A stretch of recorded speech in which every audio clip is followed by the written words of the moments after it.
दंगा पीड़ितों को सपा सरकार ने पुचकारा, लेकिन 1800 पीड़ितों को ही मिलेगा सहारा। कुछ को पुचकारा, कुछ को दुदकारा, वाह रे सरकार, वाह रे सहारा। नमस्कार, आपके साथ मैं अतुल अग्रवाल हूं। उत्तर प्रदेश की सपा सरकार की नाक के नीचे पहले दंगे हुए, अमनो चैन से जी रहे लोग बेघर-बार हो गए, तिनका तिनका जमा कर रखा गया घोंसला उजड़ गया, फिर चला मिलने और मिलाने और मरहम लगाने का दौर। कलफदार, नींबू काट, सफेद कुर्ता में सजे सियासतदान दंगों का स्याह अंधेरा छांटने मुजफ्फरनगर और शामली की गलियों के चक्कर काटने लगे। रातों रात सैकड़ों घर उजाड़ कर राहत शिविरों की स्थापना हो गई। फिर शुरू हुआ मुआवजे का दौर। बस यहीं से शुरू हुआ असली खेल, क्योंकि साहब सपा सरकार की राहत भी मजहब देखकर पीड़ित की गोद में गिरती है। तभी तो जो सरकारी प्रेस रिलीज है, ये मेरे हाथ में, इस सरकारी प्रेस रिलीज की हर एक लाइन में सिर्फ और सिर्फ मुसलमान परिवारों का ही जिक्र है, मानो मुजफ्फरनगर दंगों में हिंदू परिवारों ने कुछ खोया ही ना हो। आखिर किस तरह की ये गंदी भौंडी सियासत है? आखिर इस सारी कवायद से सत्तारूढ़ समाजवादी पार्टी के सूरमा कौन सा धर्मनिरपेक्ष संदेश देना चाहते हैं? इस मुद्दे पर आज हम बात करेंगे। अमिताभ अग्निहोत्री जी हमारे मैनेजिंग एडिटर हमारे साथ दिल्ली से हैं। आपको लखनऊ लेकर चलूंगा। विजय बहादुर पाठक हमारे साथ हैं, आप भारतीय जनता पार्टी के प्रवक्ता हैं। मौलाना सैफ अब्बास साहब हैं, आप इस्लाम धर्मगुरु हैं। और आसिम वकार हैं, कई बार ये कह के भी नहीं आते लेकिन आज आ गए हैं। असीम वकार समाजवादी पार्टी के प्रवक्ता। उम्मीद करेंगे कि जब जब आप कहें तब तब आए जरूर, वरना कहे ना। डिस्क्लेमर लगा रहा हूं असीम वकार पहले से। चलिए एक रिपोर्ट देखते हैं। रातों रात एक प्रेस नोट जारी किया गया। सपा सरकार ने मुजफ्फरनगर और शामली के 9 गांवों के 1800 मुसलमान परिवारों को 5-5 लाख रुपए की सहायता का ऐलान किया। वजह बताई गई कि जो मुस्लिम परिवार राहत शिविरों को छोड़कर जाने को तैयार नहीं हो रहे, उन्हें कहीं और बसने के लिए यह सहायता दी जा रही है। लेकिन सपा सरकार की यह 5 लाख रुपए की धार्मिक मजहबी मदद सवालों के घेरे में आ गई है, क्योंकि यह सिर्फ एक पक्ष यानी मुस्लिम परिवारों को दी जा रही है।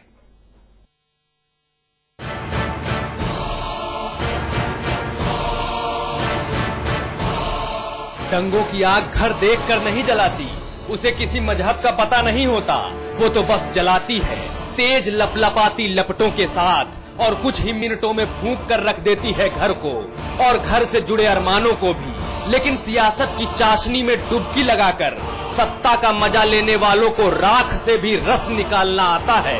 राहत के नाम पर किसे कितना देना है, कब देना है, किसे ललचाना है, किसे देना ही नहीं है, ये सब वोटों की गुणा गणित पर निर्भर करता है। मुजफ्फरनगर दंगों के पीड़ितों को सपा सरकार ने राहत के नाम पर 5-5 लाख रुपए की आर्थिक मदद का ऐलान किया है, उनके लिए जो पीड़ित राहत कैंपों से जाने को तैयार नहीं है। अगर आप देना चाहते हैं तो सबको दीजिए, ऐसा नहीं है कि किसी एक वर्ग को या एक संप्रदाय को आपने और दूसरे को नहीं, क्योंकि मुजफ्फरनगर के कांड में ये बात जाहिर हो गई थी कि सरकार के कुछ मंत्रियों ने वहां दंगे को रोकने में भेदभाव करना, FIR लिखाने में भेदभाव करना, इसका प्रमाण दिया था कि ये हो रहा है। सरकार के अफसरों ने भी दिया था कि हमको दबाव न करना। तो सरकार की नीति वहां साफ नहीं है, नियत साफ नहीं है। पहले तो घरों के लिए 5 लाख की मदद खुद एक मजाक है, उस पर और भद्दा मजाक ये कि मदद सिर्फ 1800 मुस्लिम परिवारों के लिए है। 9 गांवों के 1800 मुस्लिम परिवार, जिनमें से कई डर और लालच के चलते राहत शिविरों में बसेरा जमाए हुए हैं। इन वजहों का खुलासा पहले ही माननीय शिवपाल जी ने अपने सद्भावना समिति रिपोर्ट में किया था। अब सरकार के गले पड़े राहत शिविरों से लोगों को बाहर निकालने के लिए सपा सरकार ने ये दांव भी खेल डाला है। हालांकि सपा खुद अपने ही प्रेस नोट पर शायद इतना यकीन नहीं जता पा रही है। नुकसान हो गया तो अगर पार्टी ने उनके लिए सरकार कुछ कर रही है तो इसमें भेदभाव का, हमने तो कहा जो हिंदू भी दंगाग्रस्त हुआ है, जो मुसलमान गंदा, हमने ये नहीं कहा खाली मुसलमान के लिए, जो भी दंगे से आहत हुआ होगा, जो शिविरों में रह रहे हैं, सरकार ने उन सभी के लिए घोषणा करी है। ये ठीक है, वो अलग बात है कि माइनॉरिटी के लोग ज्यादा हैं। सपा के इस अनोखे खेल ने भोली भाली जनता को भले ही बरगला दिया हो, लेकिन इसने एक और रेखा खींच दी है कि दंगों में मुस्लिम परिवार ही पीड़ित हुए। मुजफ्फरनगर और शामली के 9 गांवों के मुस्लिम परिवार, तभी तो सपा के कागजी लॉलीपॉप में किसी दूसरे मजहब के लोगों का नाम तक नहीं लिया गया है।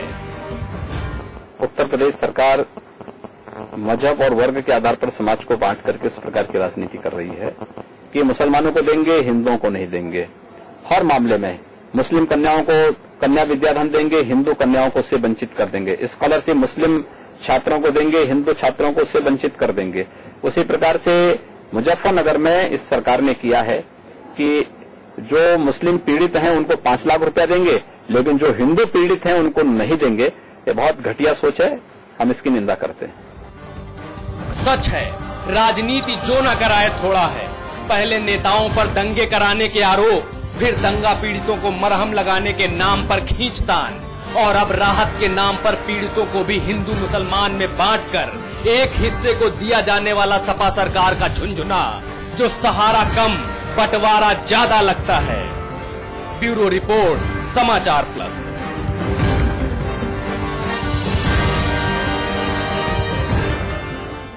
जल्दी से इसमें कुछ क्विक रिएक्शंस हैं, वो दिखा देते हैं, फिर चर्चा को आगे बढ़ाएंगे। इतने खौफजदा हैं कि अपने घरों में जाने को भी वापस नहीं है, वापस जाने को तैयार नहीं है। तो इस वजह से उनको नए मकानात लेने के लिए और वहां पे स्टैब्लिश करने के लिए गवर्नमेंट ने ये कदम उठाया है। तो हम ये समझते हैं एक अच्छा कदम है और इसका सही तौर पर इम्प्लीमेंटेशन होना चाहिए। और अगर मुसलमानों के साथ साथ उसमें कोई गैर मुस्लिम भी है तो उसकी भी मदद होनी चाहिए। आज अगर इन्होंने जो विस्थापित हुए हैं उस दंगे के कारण, जिन्होंने अपने परिवार के कई सदस्यों को खोया है और आज कैंपों में रहने के लिए मजबूर हैं, अगर उनके लिए किसी योजना की घोषणा सरकार कर रही है तो इसको जितने भी, चाहे वो किसी समुदाय के लोग हों, अगर वो विस्थापित हैं, उनका नुकसान हुआ है तो उसकी भरपाई सरकार को करनी चाहिए। चलिए चर्चा शुरू करते हैं। सबसे पहले मैं पूरे सम्मान के साथ, पूरे इस्तकबाल के साथ मौलाना सैफ अब्बास आपके पास आऊंगा। जो बात फिरंगी महली साहब ने कही वो बात बिल्कुल मुफीद, मुनासिब मुझे लगी कि सिर्फ मुसलमान ही क्यों, जितने लोग भी किसी भी मजहब, किसी भी जाति, किसी भी क्षेत्र के अगर दंगों में प्रभावित हुए हैं, दंगों में पीड़ित हुए हैं, तो उन सभी को शासन की तरफ से एक समान मदद मिलनी चाहिए, मुआवजा मिलनी चाहिए। ये सही है क्या कि गलत है? नहीं, बिल्कुल सही ये बात है। और सरकार और हुकूमत के लिए ये होना चाहिए था कि जो भी इस झगड़े में प्रभावित हुआ है, जिसका जानी माली नुकसान हुआ है, उसको हुकूमत दे। और हुकूमत किसी भी तरह का कोई इम्तियाज न करे कि साहब हम मुसलमानों को देंगे या हिंदुओं को देंगे। ठीक है। मेरे ख्याल से कोई भी शख्स इस तरीके का जो इंसाफ पसंद है वो नहीं स्वीकार करेगा कि एक तबके को दिया जाए और दूसरे तबके को वंचित रखा जाए। फिरंगी महली साहब कह रहे हैं कि हर किसी को मिलना चाहिए, मौलाना अब्बास कह रहे हैं कि भाई जो पीड़ित है उसको मिले, लेकिन आपकी पार्टी की जो सरकार है वो ये मजहबी मदद, मजहबी मुआवजा या मजहबी मरहम बांटने में क्या आंखों की अंधी हो गई है? अक्ल कहीं दूर दूर तक खो गई है क्या? ये पत्र सूचना शाखा, सूचना एवं जनसंपर्क विभाग उत्तर प्रदेश के द्वारा 26 अक्टूबर 2013 पीएन मुजफ्फरनगर दंगा डॉक्स, ये मेरे पास अधिकृत पत्र है जिसमें लिखा है मुजफ्फरनगर एवं शामली में दंगा प्रभावित विस्थापित परिवारों के पुनर्वासन हेतु 5-5 लाख रुपए की आर्थिक सहायता, एकमुश्त आर्थिक सहायता पर तकरीबन 90 करोड़ रुपए खर्च होंगे। पहली लाइन में ही मुस्लिम शब्द लिखा हुआ है। सवाल मेरा ये है, ऐसा क्यों? अतुल जी, आपने अपने सवाल का जवाब खुद दे दिया है कि सीधा सीधा सा साफ साफ हमारी सरकार का ये घोषणा है हमारी सरकार की कि जो लोग विस्थापित हैं, जिन लोगों ने अपने घर बार को छोड़ दिया डर के मारे और कैंपों में आके रह रहे हैं, उनको पुनर्वास की सुविधा दी जाएगी। क्योंकि सबसे बड़ी तादाद में मुसलमान वहां पर दंगों में प्रभावित हुआ था और मुसलमान ने अपने घर बार छोड़े थे, मुसलमान कैंपों में रह रहे थे। सबसे ज्यादा मदद उनको देना चाहिए थी और सरकार मदद कर रही है जिनको मदद की जरूरत है। बकार साहब, एक सवाल मेरे पास है आपके लिए, फिर बहस आगे जाए। जो लोग मुस्लिम नहीं हैं और शिविरों में रह रहे हैं, यानी हिंदू समुदाय से हैं और शिविरों में रह रहे हैं, उनके भी घर फूंक दिए गए, तोड़ दिए गए, उनकी सुध कौन लेगा? आपने जो किया उसका स्वागत है। सुनो भाई, आपने जो किया उसका स्वागत है, लेकिन मैं ये पूछ रहा हूं उन शिविरों में जिनमें हिंदू रह रहे हैं उनकी सुध कौन लेगा? नरेंद्र मोदी आएंगे क्या? ये सरकार क्या केवल एक वर्ग के वोट से बनी थी? ये सरकार क्या केवल एक वर्ग के लिए बनी थी? मैंने ऐसी हुकूमत नहीं देखी 25 बरस में। शर्म, लिहाज, लोक लाज कुछ नहीं बचा। कोई सरकार ऐसा लिख सकती है कागज में? अमिताभ जी, अभी मुआवजा दिया नहीं गया है। गलत बात दीजिए। असीम बकार, मैं कैबिनेट के आदेश को पढ़ रहा हूं। जब ये असीम बकार आप खरी कर रहे हैं, खरी मत करिए, मैं कैबिनेट के आदेश को पढ़ रहा हूं। आप कहिए तो कैबिनेट का आदेश पूरा पढ़ो। रुकिए ना, मैं पहली लाइन पढ़ता हूं। असीम बकार, कैबिनेट के आदेश, एक मिनट, कैबिनेट के आदेश के बाद प्रवक्ता के कहने के लिए कुछ बचता नहीं है ना। कैबिनेट होती है। उत्तर प्रदेश की हुकूमत ने एक निर्णय ले लिया, हाँ, और वो भी 26 तारीख को देर रात। और पहली लाइन सुनिए उसकी, इसमें लिखा, राज्य सरकार ने निर्णय लिया है कि जनपद मुजफ्फरनगर एवं शामली के ऐसे गांवों में जहां के मुस्लिम परिवार विस्थापित होकर कैंपों आदि में चले गए हैं तथा जिला प्रशासन के अथक प्रयासों के उपरांत भी गांव वापस लौटने को तैयार नहीं है, उन्हें 5 लाख रुपए प्रति विस्थापित परिवार की दर से एक मुश्त आर्थिक सहायता दी जाएगी, जिससे ये परिवार कैंपों में न रहें, अपने आप को पुनर्वासित कर लें। शिवपाल यादव जी ने जो रिपोर्ट दी उसमें ही लिखा कि वहां पर मदरसों का कब्जा है और वहां पर मौलाना ये फैला रहे हैं कि आप सरकारी शिविरों को न छोड़िए, सरकार ये जमीन आपको दे देगी। एक तरफ तो दंगा पीड़ित होने के ढोंग करते हुए, पाखंड करते हुए लोग सरकारी वन विभाग की जमीन को कब्जाने में लगे हुए हैं, दूसरी तरफ आपकी सरकार 5-5 लाख रुपए का मुआवजा दे रही है। अगर ये घृणित तुष्टीकरण नहीं है, अगर ये मजहब विशेष के गुरुओं के द्वारा वोटों की लालच में दिखाकर ब्लैकमेलिंग नहीं तो क्या है?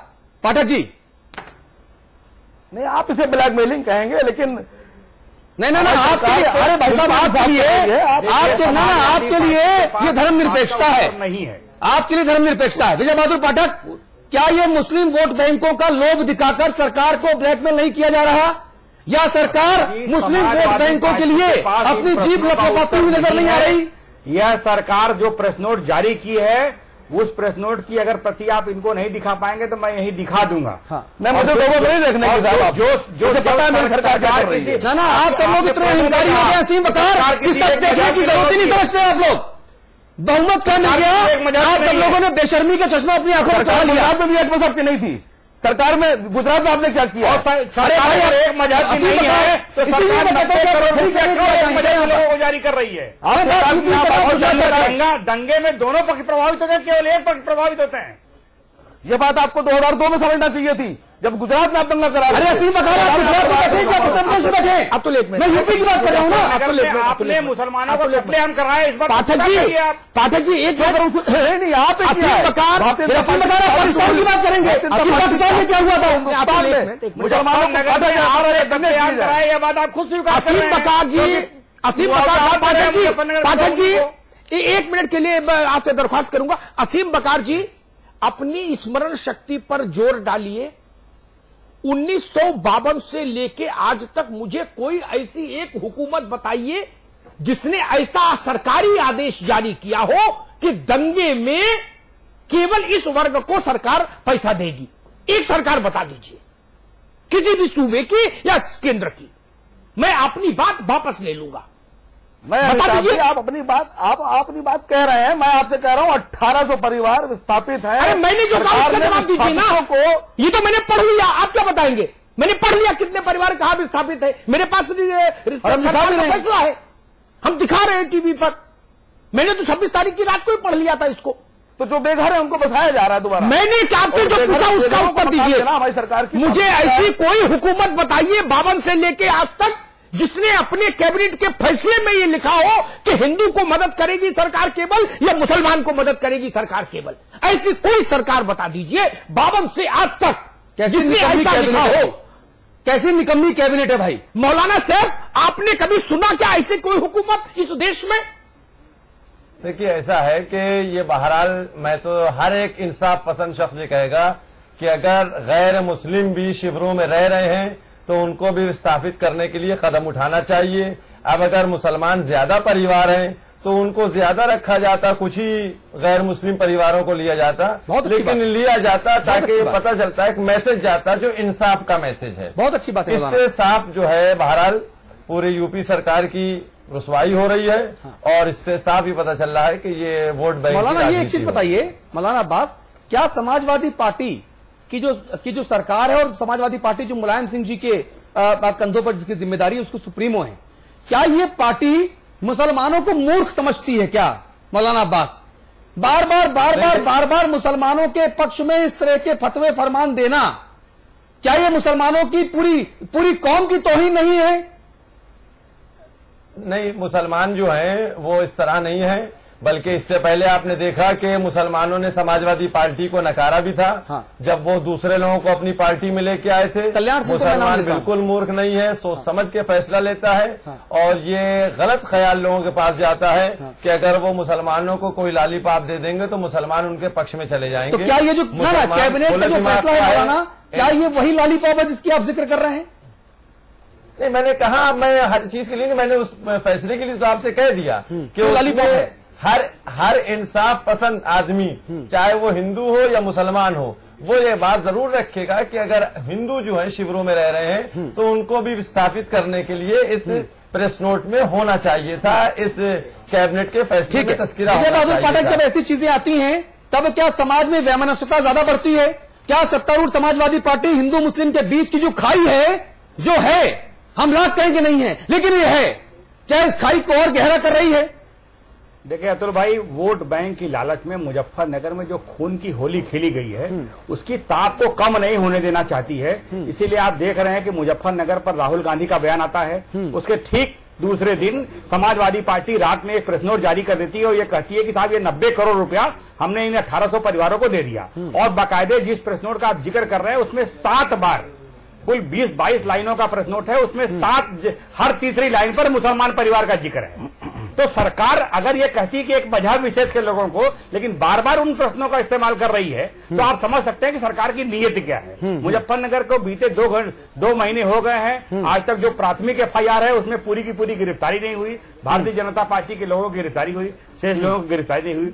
और अगर उसकी दूसरी लाइन में लिखा है कि सरकार ये भरोसा नहीं दे पाएगी उन विस्थापितों की वो अपने गांव लौट पाए, तो इसमें दोष अतुल अग्रवाल का है, हमारा विजय पाठक का है, किसका दोष है? अगर कौम का दोष है, अगर अधिकारी सिंह का दोष है, अगर अधिकारी नहीं कर पाए तो इसका दोष संगीत सोम का है, हुकुम सिंह का दोष है, जैसा कि वकार साहब कह रहे हैं। तो सरकार हम चला रहे हैं, ये दर्शक दीर्घा में है। और राष्ट्रीय सिद्दीकी और मौलाना नजीर दूध तो धुले होंगे। पाठक जी, मुझे ये बताइए, आप अपनी स्मरण शक्ति से अच्छी और बुरी दोनों सरकारें हमने देखी उत्तर प्रदेश में। पंडित गोविंद वल्लभ पंत से शुरू करो और आज अपने नौजवान दोस्त अखिलेश तक आऊं तो अच्छी भी सरकारें आई, बुरी भी सरकारें आई। कोई सरकार इतनी धृष्टता कर पाई क्या कि सरकारी आदेश पत्र में मन में कुछ रखे, सरकारी आदेश पत्र में ये लिख दे कि केवल मुस्लिमों के लिए या केवल हिंदुओं के लिए? ये गुस्ताखी तो कल्याण सिंह की सरकार भी नहीं कर पाई थी। ये गुस्ताखी बहुगुणा की सरकार नहीं कर पाई।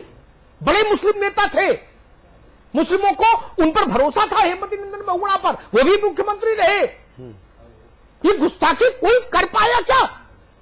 प्रचंड हिंदू बहुमत पर और हिंदू आंदोलन के भरोसे कल्याण सिंह आए थे उत्तर प्रदेश में। कल्याण सिंह का एक कागज बताइए जिस पर सरकारी मुहर के साथ ये लिखा हो केवल हिंदुओं के लिए, केवल मुसलमानों के लिए। ये कैसा लोकलाज बची है कि नहीं बची है कहीं? देखिए सैफ साहब ने ठीक कहा कि ये वोट बैंक की लालच में ये काम हो रहा है। इसीलिए यह सरकार कहती है कि निर्दोष मुसलमान, इसीलिए जब मुआवजा देती है तो कहती है मुस्लिम परिवार।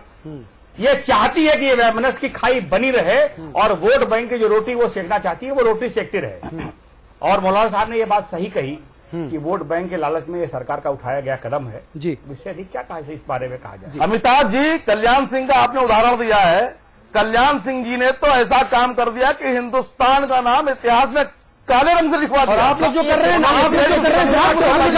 इनको उत्तर दे। बकार साहब, मेरे प्रश्न का स्पेसिफिक प्रश्न होता है, स्पेसिफिक उत्तर दीजिए, तकरीर नहीं। मैंने कल्याण सिंह का नाम बताया। सुनिए, मेरा निवेदन इतना सा था मित्र, मुझे ऐसा कोई सरकारी आदेश, ध्यान से सुनिएगा, सरकारी कैबिनेट का ऐसा कोई निर्णय बताइए गोविंद बल्लभ पंत से आज तक जिसमें सरकार ने इन शब्दों का इस्तेमाल किया हो, ओनली फॉर हिंदूज या ओनली फॉर मुस्लिम्स। मुझे एक पत्र बता दीजिए, मैं पत्रकारिता छोड़ दूंगा। बकार अमिताभ जी आप भी जानते हैं, आप मुझसे सीनियर हैं, आप पत्रकार हैं, आपको पता है।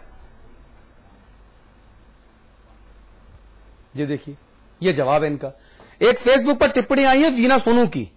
मौलाना अब्बास वो आपसे कह रहे हैं, वीना सोनू वो कह रही है कि मौलाना साहब से आप मेरी तरफ से दरख्वास्त करिए कि कल सुबह सुबह अखिलेश जी और मुलायम सिंह जी घर चले जाएं और दोनों का धर्म परिवर्तन करा के उनको इस्लाम ग्रहण करा दें। वीना सोनू एक दर्शक है हमारी, देख रहे हैं मौलाना किस तरह की टिप्पणियां आ रही हैं।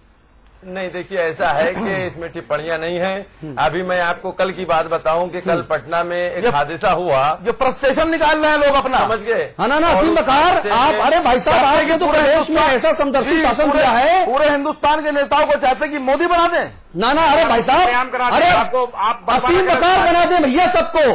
मैं तो ये कहता हूं, आप हिंदुस्तान के सभी लोगों को असीम बकार बना दो, मौलाना मुलायम बना दो। बंटवारा तो आबादी कर रहे हैं ना, वही मैं कह रहा हूं। और देश के सारे हिंदुओं को हिंद महासागर में डुबो दो और इस देश का नाम रख दो पाकिस्तान 2। वो तो अलग बात है ना हिंदुस्तान का नाम रख दो पाकिस्तान पार्ट 2। हिंदू क्या बात कर रहे हैं भाई साहब, क्या तमाशा हो रहा है असीम बकार प्रदेश में। मैंने भी वोट दिया था अखिलेश जी की सरकार को ये दिन देखने के लिए। किसको सिखा रहे हैं आप? अगर मौलाना मुलायम सिंह कह दें कि उनको सिर्फ मुसलमान और यादवों के वोट चाहिए, अगर मुसलमानों और प्रदेश में धर्म का तेल डाल के आगे लगा दे, मैं कुछ नहीं बोलूंगा हिंदुस्तान के लोगों को। ना मैं कुछ नहीं बोलूंगा। एक तरफ कल्याण सिंह, एक तरफ मोदी पैदा होते हैं, दूसरी तरफ मुलायम सिंह पैदा होते हैं। अरे भाई, मैं मोदी और कल्याण सिंह की बात ही नहीं कर रहा हूं, मैं तो इस सरकारी कैबिनेट के आदेश की बात कर रहा हूं। नहीं, वो आदेश की बात अलग है, देखिए उसका जवाब अलग है। ना, आज मैं चर्चा सिर्फ इसी मुद्दे पर कर रहा हूं कि कैबिनेट का तमाशा, ये अभद्र, ये बदसलूक, ये मजहबी मुआवजे और मजहबी मरम वाला ये आदेश क्यों आया, मैं सिर्फ ये जानना चाहता हूं। आप लोग बार बार गुजरात चले जाते हैं, चलो मैं पाकिस्तान जाता हूं, बताओ अब आप। चलो मैं बांग्लादेश जाता हूं, बताओ अब आप। पैसा है वो पैसा अभी मौलाना साहब मस्खरी करने के लिए आप बैठे हैं। सब लोग भी विस्थापित हैं, उन पर खर्च होता तो कौन सा हर्जा था? अगर ये सरकार ये फैसला लेती तो इसमें कौन सी आपत्ति हो जाती? जिनके लिए कर रही है। और अगर इस बात से यह प्रकट होता है कि मुजफ्फरनगर के दंगे में केवल और केवल मुसलमान मारे गए, केवल और केवल मुसलमान विस्थापित हैं, तो अपनी ही सरकार में मुसलमानों की खैरखा बनने वाली सरकार मुसलमानों का कत्लेआम क्यों करा रही है? बहुत अच्छी बात आप कह रहे हैं, वैलिड रीजन, वैलिड पॉइंट। नहीं, मुसलमानों के कत्लेआम के लिए भारतीय जनता पार्टी शुरू से जिम्मेदार थी, जिम्मेदार है और अभी जिम्मेदार है। अगर हम जिम्मेदार, और आपकी सरकार रोक क्यों नहीं पा रही? आपकी सरकार चूड़ियां पहनी बैठी है क्या प्रदेश में? नहीं, मेरी सरकार ने रोका है। अगर हम लोग क्या रोका है? 1800 परिवार विस्थापित हुए, आप 1800 परिवारों को मुआवजा देने की बात करते हैं। ये 1800 परिवार विस्थापित कैसे हो गए? भरोसा नहीं, अगर आपकी सरकार रोक रही थी तो वो लोग अपने गांव जाएं। ये सुरक्षा की जिम्मेदारी हमको देने का काम था, समाचार पत्र को देने का काम था, ये इनका काम था। असीम बकार मुझे बताइए कि अगर भगवाधारी गुंडों ने दंगा फैलाया, जो एक साथ असीम बकार जो अगर भगवाधारी गुंडों ने दंगा फैलाया, आप लोग सीढ़ियों पर क्यों बैठे थे? आपने भगवाधारी गुंडों को दंगा क्यों फैलाने दिया? और अगर आप कहते हैं कि आपने उन गुंडों को रोका, तो 1800 मुस्लिम परिवार कैबिनेट की रिपोर्ट के मुताबिक ये विस्थापित कैसे हो गए? ये दंगा पीड़ित कैसे हो गए? ने अगर वक्त पे फैसला ना लिया होता, माननीय मुख्यमंत्री जी ने अगर तुरंत फौरन के फौरन आर्मी ना भेजी होती, तो आज इससे बड़ा हादसा करने की ये लोग साजिश कर चुके थे। भाई, हमारे माननीय मुख्यमंत्री जी ने चुके हैं कि जैसा मंजर उन्होंने मुजफ्फरनगर में देखा, यह बात आजम खां खुद कह चुके हैं कि 47 का मंजर उन्होंने मुजफ्फरनगर में देखा। इस बात को खुद कह चुके हैं। अमिताभ जी, ये किस तरह का मस्खरापन हो रहा है भाई समाजवादी पार्टी की तरफ से? मैं तो एक बात कहता हूं, असीम बकार साहब शायद उस बात को तवज्जो नहीं दे रहे। मैं फिर उनसे दरख्वास्त करूंगा, मूल बात को समझिए बकार साहब। ये तकरीर का मंच नहीं। मैं इस फैसले के हक में खड़ा होता, धैर्य से सुनिएगा मेरी बात, चिल्लाइएगा नहीं मुझ पर। मैं इस फैसले के हक में खड़ा होता अगर इस फैसले में सिर्फ ये लिखा होता कि हुकूमत उत्तर प्रदेश मुजफ्फरनगर में हर उस परिवार को घर बनवा के देगी जो शिविर में रह रहा है। मैं हक में खड़ा होता, मैं मुलायम सिंह जी की तारीफ करता, अखिलेश जी की तारीफ करता। आखिर क्यों इसमें आपने ये हिंदू और मुसलमान की लाइन खींच दी? सरकारें लाइन नहीं खींचा करती, इस बात को क्यों नहीं समझते आप? पार्टियां लाइन खींचती है। राजनीतिक पार्टी और सरकार अलग चीज है, अलहदा चीज है। आप भाषण में खींचो ना लाइन, मंच पर खड़े होकर कुर्ता फाड़ दो, क्या दिक्कत है मुझे? लेकिन जब कैबिनेट में बैठो तो आप एक पार्टी के नहीं होते। आप 23 करोड़ लोगों के नुमाइंदगी करते हैं। समझिए, भाजपा, समाजवादी, बसपा, कांग्रेस, अजीत सिंह की पार्टी, पार्टियां अलग हैं, हुकूमत अलग होती है। मेरा निवेदन आप नहीं समझ रहे, मेरी पीड़ा आप नहीं समझ रहे, और यही अगर तौर तरीका रहेगा तो यकीन मानिए मेरे दोस्त, आप जिनकी मदद करने का भरोसा दिला रहे हो ना, मेरी बात से मौलाना अब्बास शायद सहमत होंगे, अगर मेरी बात उन तक पहुंच पाएगी जिस वेवलेंथ पर मैं भेज रहा हूं। आप उत्तर प्रदेश में मुस्लिमों के लिए रहना दुश्वार कर देंगे अगर ऐसे ही ऊट पटांग फैसले आप लोग लेते रहे। ये लिख लीजिए मेरी बात, 25 साल के तजुर्बे से बोल रहा हूं। आप गांव गांव, गली गली, खेत खेत, शहर शहर इतना तनाव पैदा करवा देंगे कि कोई हुकूमत और कोई आर्मी लगाने से भी वो तनाव मिटेगा नहीं। आप प्रवोक कर रहे हैं, आप उकसा रहे हैं, आप इस लड़ाई को, इस चिनगारी को गांव तक भेज रहे हो। क्यों करते हो ऐसे फैसले? चिनगारी का खेल बुरा होता है बकार साहब, चिनगारी का खेल बुरा होता है, ये ध्यान रखिए। ये समय था सबको साथ लेके चलने का, एकता का, मरहम लगाने का। बाप का ये भेदभाव करता है कि काले लड़के को नहीं देंगे और गोरे लड़के को खाना खिलाएंगे। हुकूमत बाप होती है, सूबे की बाप होती है हुकूमत, मां होती है हुकूमत। मां के लिए ये हाथ भी बराबर और ये हाथ भी बराबर। आप भेदभाव करेंगे संतान में? आज मुख्यमंत्री बोलते हैं, अब्बास साहब सहमत होंगे, पहले राजा बोलते थे, राजा के लिए एक ही कसौटी होती थी, उसका पुत्र और प्रजा बराबर। ये हिंदुस्तान की रवायत रही है, रवायत। आप दो आंखों में भेद करना चाहते हैं, एक आंख हिंदू है, एक मुसलमान है इस मुल्क की।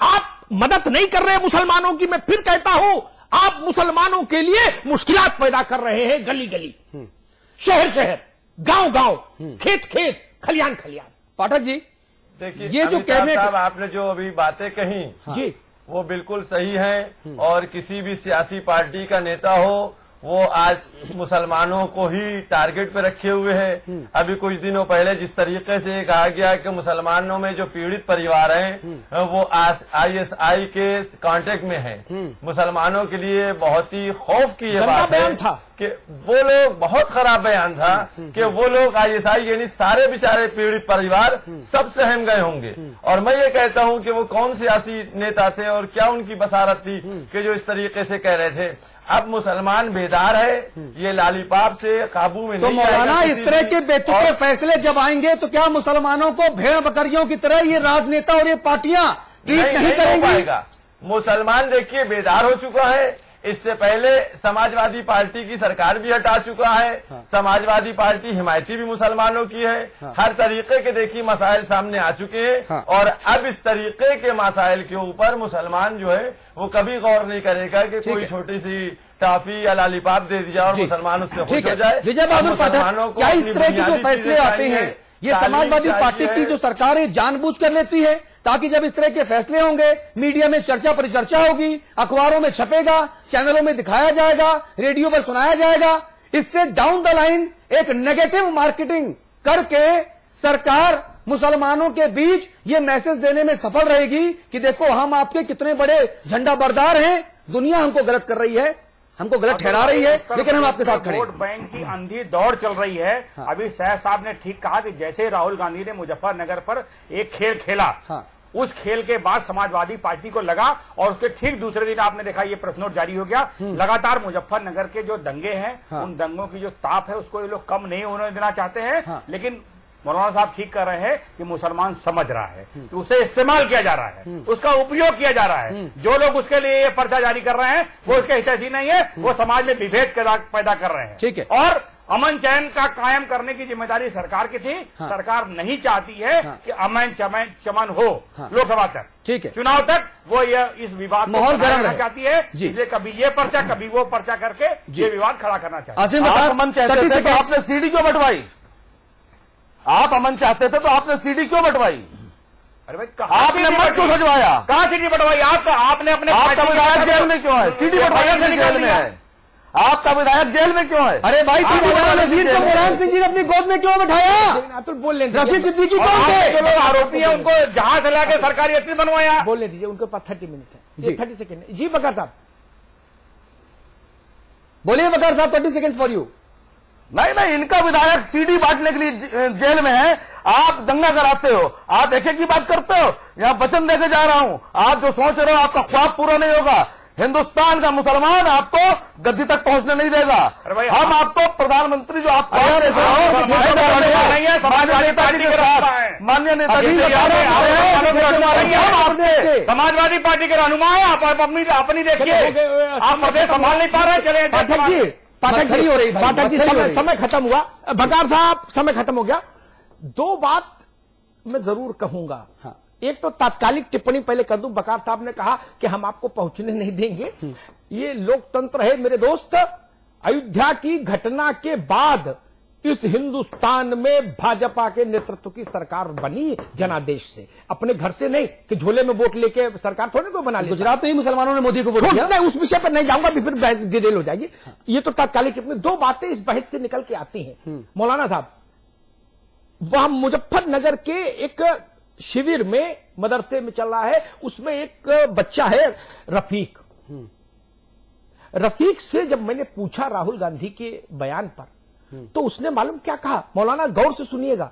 उसने कहा कि भाईजान जितनी तकलीफ दंगे में नहीं हुई ना, उतनी तकलीफ इस बयान से हो गई। हमारे माथे पर काला टीका लगा दिया, हमारी देशभक्ति पर सवालिया निशान लगा दिया कि हम पाकिस्तान की एजेंसी के साथ जुड़े हुए। एक और दूसरी बात कहूंगा असीम बकार साहब के लिए। बकार साहब, आप इस मुल्क की अकलियत को बहुसंख्यक से लड़ाने का काम कर रहे हैं। इसको बंद करिए। ये खतरनाक खेल है मेरे दोस्त। आप तो चल सुरक्षित रहोगे, आपके साथ तो गनर चलता है। हमारे धर्मगुरु भी सुरक्षित रहेंगे, बड़े आदमी हैं, इनकी भी हिफाजत सरकार कर लेगी। दरोगा सिपाही इंस्पेक्टर कर लेगा। अरे जो रफीक चूड़ी बेच रहा है उसको तो आप लड़ा दोगे ना? क्यों ऐसा काम कर रहे हैं कि बहुसंख्यक और अल्पसंख्यक लड़े?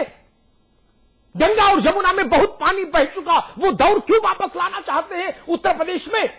विकास के लिए सोचिए, विकास के लिए घर बनाने थे तो घर में भी भेद करोगे कि किस घर में अल्लाह अकबर का नाम आएगा और किस में जय बजरंगबली लिखा जाएगा। इस पर सरकार भेद करेगी?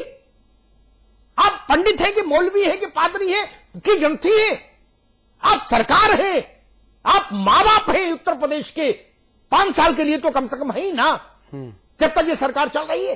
अगर माता पिता पाप करने लगे तो आप समझ लीजिए घोर कलयुग आ गया। ठीक बात। सूर्य की तरह होना चाहिए था सरकार को। तुलसीदास ने कहा था मुखिया मुख सो चाहिए। खाना सब मुंह से खाते हैं, लेकिन मुंह पूरे शरीर को पोषण देता है बराबर। मौलाना साहब गलत तो नहीं कहा? आंख नाक कान पैर सबको बराबर ऊर्जा देता है। वैसी सरकार होनी चाहिए थी। आप पाप कर रहे हैं, मैं फिर कहता हूं ये पाप है, मत लड़ाइए। ये 5-5 लाख रुपए जो आपने कंटिजेंसी फंड से निकाला है, आकस्मिकता निधि से 90 करोड़ रुपए, इसमें 10 करोड़ 20 करोड़ और जोड़ लेते, इतना बड़ा सूबा, और कहते सबके मकान बनवाएंगे। मैं तारीफ करता आपकी, जनता को अच्छा लगता कि ये हमारे गार्जियन है। एक बच्चा भूखा रोए, दूसरे को आप खिलाएंगे? जब आप वहां नहीं होंगे तो जो भूखा है वो उसकी थाली छीन के भागेगा। और झगड़ा होगा करेंगे और झगड़ा होगा। आपकी पुलिस इस लायक नहीं कि रोक ले। मुजफ्फरनगर में हमने देखा कितना रोक लिया आपने, क्या कर लिया। ये विस्थापितों की संख्या बताती है कि वहां आप सफल नहीं हुए। इसलिए कहता हूं चिनगारी का खेल बुरा होता है, चिनगारी का खेल बुरा होता है जी। और जो बात मैंने कही, वीना सोनू जो हमारी दर्शक हैं जिन्होंने फेसबुक पर टिप्पणी की, ये दर्द है, ये तंज है, ये ताना है कि मौलाना मुलायम सिंह केवल नाम के मौलाना क्यों रहे, अब तो उनका धर्म परिवर्तन भी हो जाए।